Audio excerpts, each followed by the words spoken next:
Hi guys, so I'm going to explain how to fit a reversing or backup camera into the Ford Grand Tourneo.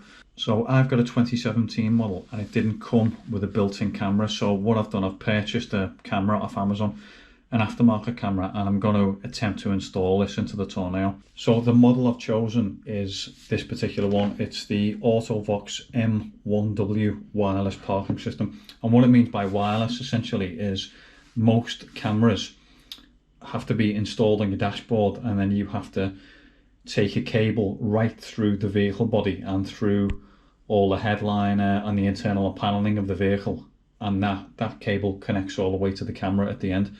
That's absolutely great, but the problem with that is you have to remove a huge number of vehicle panels in order to actually connect up the camera. So I've decided to go for a slightly simpler solution, which is the wireless one. So this is the model I've gone for. So it's the Autovox M1W wireless parking system, and it comes with a number of different components. So we've obviously got the actual dash screen, and this is what clips onto your dash, and this is where you see the vehicle reversing, and I'll show you an example of that later. We've got the reversing camera itself. This is what tucks behind your reg plate and sticks on. So this wireless transmitter gets installed in the rear of your vehicle, and it transmits the picture back over to the monitor. So it simplifies the whole process, because what you don't have to do is you don't have to remove every single panel in the car from the front of the car to the back of the car in order to get the camera in. So hopefully this is going to be a little bit simpler, but we'll soon find out. You need some very basic knowledge of car electrics, so you need to figure out where your reversing light is, but I'll talk you through that in a minute. It's fairly straightforward. So let's go and have a look how we put this in the vehicle. So you are going to need a number of tools in order to remove the paneling on the car. So what I've done, I've purchased one of these, which is an auto trim removal tool set, and you can pick these up from eBay or Amazon. This particular one was about £10 and I've bought it off Amazon. If you want to go and pick one of these up, there's a link in the description below the video, so go and have a look below. Essentially, it's just a pack of plastic trim removal tools, and they're very, very thick, most of these things. And the idea of these is when you put them behind a panel, you know, and you remove the panel, they're not gonna break anything. What people tend to do is use things like screwdrivers and things like that, and the problem with that is it's going to damage your paneling. So the first thing I want to do is remove this plastic cover at the back, and this gives access to the rear fuse box, and I'm also going to need access to the reverse lights. So that just essentially pops off like that. That's all it is. Shut that out of the way, and you can see here I'm starting to get access to the interior of the wiring of the car. I'm going to try and take the rear boot cover off now. So hopefully I can just get wedged that in there, and you can see the panel is not held on by a lot, so you can see it's already in.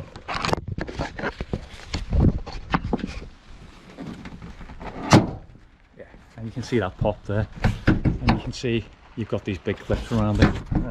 There's another one there, and it's really just a case of working your way around and popping these out.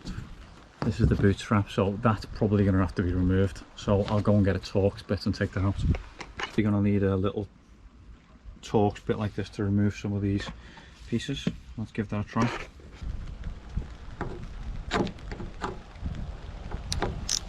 Take that off basically. Easy enough. There we go. So you can see now the whole panel should come off easy enough.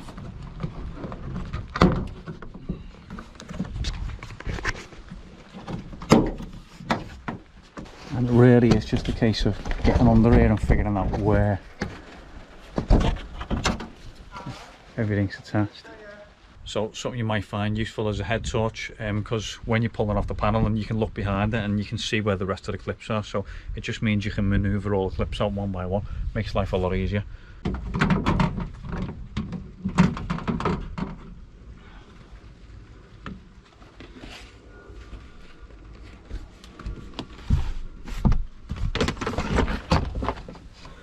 So what I've done, I've now taken off the entire rear trim panel, and it's dead easy.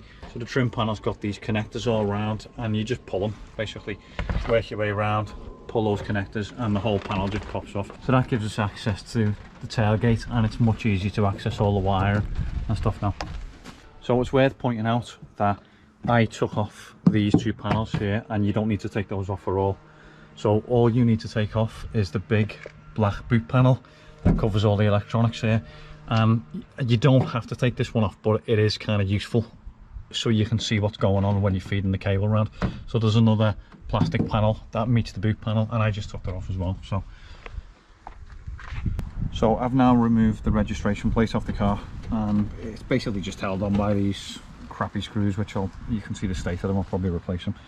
So the camera, if it goes right under there, it's going to block the registration plate light. So we've got these two holes, and I'm not actually exactly sure what they're for, to be honest, but what I'm going to do, I'm going to actually attach the camera using a short bolt and just a spring washer to just keep it in place. So let's give that a try and see how that looks. So there's loads of ways of doing this, but you can see there that goes in quite nicely. So yeah, so that's pretty good. That's not going anywhere, and I can reattach the reg plate over that now. So the reg plate's back on, and it's pretty good fit. That's not going anywhere. So the next step, this is plastic and that's metal. So what I'm going to do, I'm going to drill a small hole through here, and I'm going to feed the cable in. I don't think there's any other way of doing it, to be honest. You may be able to get it through the light, but if it's plastic, it should be all right. And what I've gone and done, I've bought a couple of grommets. So I'm just going to pop a grommet in the hole, basically. These are about, you can buy a pack of about 30 of these for about £2-3 from any DIY store. So I'm just going to, I don't know what I've got two on, but so I'm just going to drill a hole and feed that through.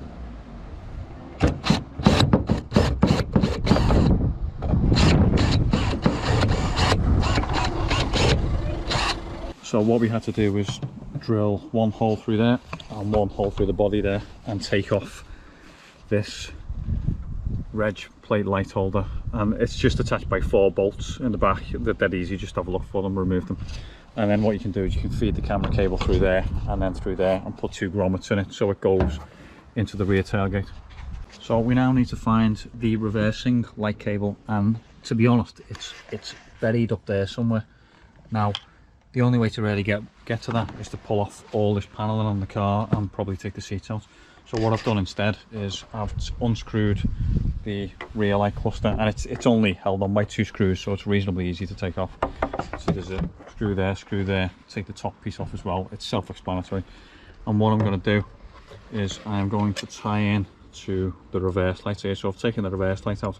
Now the only way to identify the right cable is to test it with a voltmeter. So you're going to have to borrow or beg or steal or buy a voltmeter, basically. So bog standard voltmeter, cost £5, and I've got one probe jammed in an earth point, a ground point on the vehicle, and the other one I'm just going to test.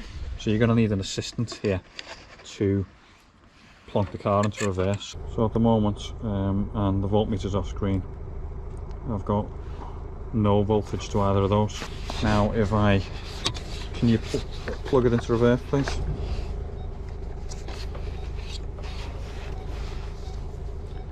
So car goes into reverse, so looking at the voltmeter, no voltage there, and bingo, 14.6 volts on that one.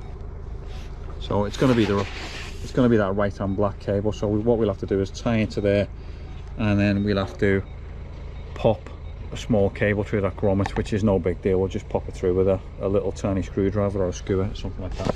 I'm now going to feed the transmitter power cable, which is the red one, and I'm going to basically feed it up there, and I'm going to pop a little hole through this grommet, and I'm going to tie into the reverse light positive cable, which I've marked up with a little bit of red insulation tape. So I know it's that one basically, so I can tap into that there, tape it all up so it's nice and waterproof with insulation tape, and the cable should run on there, and then hopefully we should be tied into the reverse light.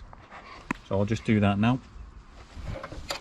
So the cable's through there, and in the camera kit you supplied these things, and they're self-explanatory.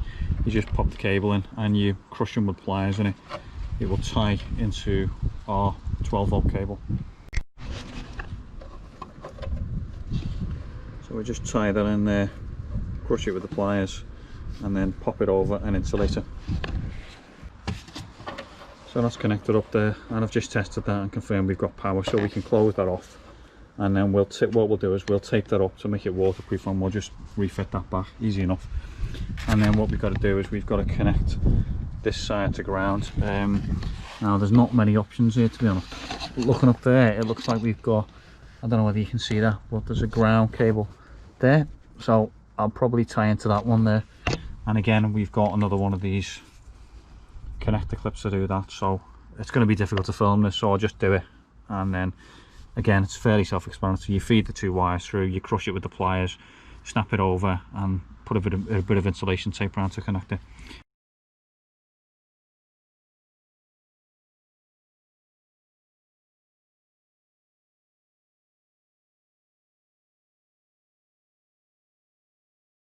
So it is worth pointing out that in order to do the installation, I had to purchase a 2-meter camera extension cable, and basically the reason for this is these dash cams, the cables on them aren't quite long enough to do the Torneo, and I think it's just basically because the tailgate is so huge and you have to run so much cable around. So the link to the camera and the extension cable I purchased are down in the description below, so go and have a look. So what you need to do is remove this rubber shield which protects the wiring in the tailgate, and it goes into the body, and the cable basically needs feeding from the camera.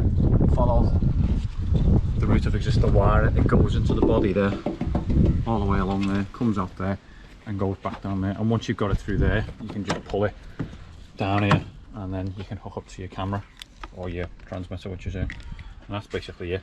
And it's a completely faffy job to get this in and get these things out, but you've just got to basically persevere. So I'll do that now. So the cable's now tied on there, tied onto the electrics, and it goes down this side of the tailgate. That's the most difficult bit, feeding it down there. It's an absolute nightmare. You've got to go up there basically and just waggle it around and stick your hand down. That's the most difficult part of the installation. So we just need to get it through there, down there, and into where the transmitter is. That should be straightforward. Famous last words. So we've now fed that through there. It's gone through this rubber pipe and stuff, and it's gone down there, and it's just a case of feeding it again down the vehicle body, and it should come out somewhere around here, hopefully. I've got a bit of a cheat going on here because I've got a camera that I bought for a kitchen job, and I'm able to look inside the vehicle bodywork. You don't need one of these, but it certainly makes things easier. In fact, I've put a link to this camera in the description of the video if you want one. Fantastic.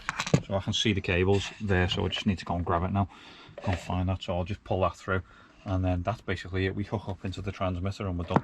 Right, so cables down now, and you can see it comes out of the this void in the bodywork here, just next to the fuse box. So I can hook the transmitter up now. What it's worth doing is, where that cable feeds through, is wrapping a load of tape around it, insulation tape, just to shield it, because for some reason, and it must be a fault on Torneos, even though this rubber is in place, these cables still seem to be rubbing against this bodywork.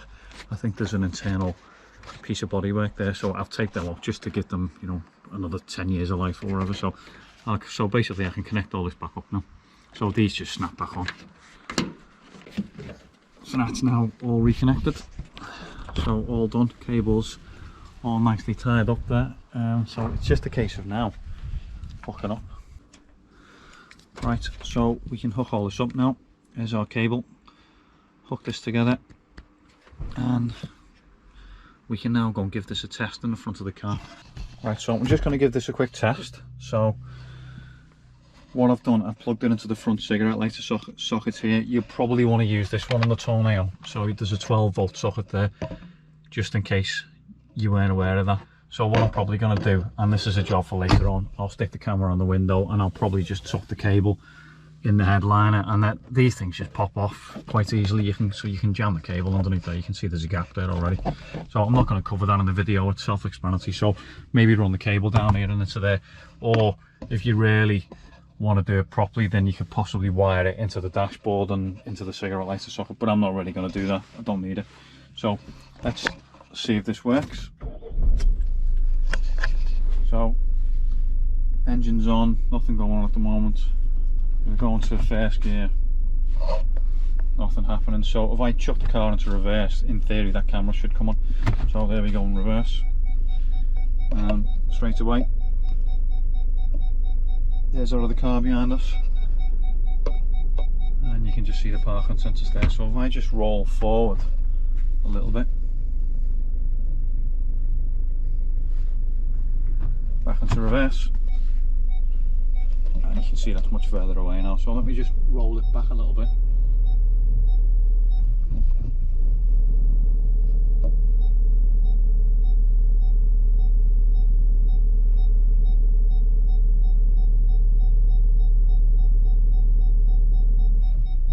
Super.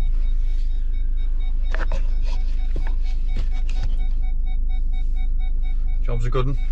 Enjoy. So I'll tuck that in there, tidy up the cables.